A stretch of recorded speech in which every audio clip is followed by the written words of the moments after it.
Pemirsa, Ombudsman Perwakilan Provinsi Bali meminta semua lembaga pendidikan di Bali agar membentuk pos pengaduan untuk mengantisipasi maladministrasi di dunia pendidikan.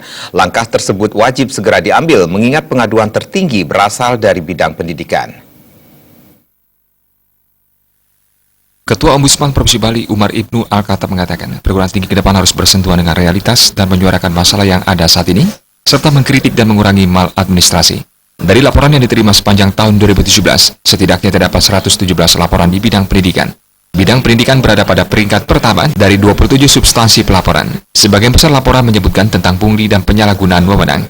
Pihaknya meminta setiap lembaga pendidikan agar membentuk pos pengaduan untuk meminimalisasi terjadinya maladministrasi. Mereka juga bisa mengelola pengaduan sendiri ya. Dengan demikian kan lebih mudah publik mengakses pelayanan di tempat itu gitu ya. Kalau semuanya lari keluar ya, artinya dilaporkan kepada pihak lain. Nah, kesan kita kan jadi liar ininya pengelolaannya ya.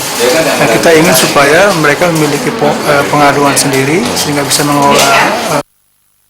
Sementara perguruan tinggi telah menerapkan sistem online sehingga sangat kecil terjadinya maladministrasi.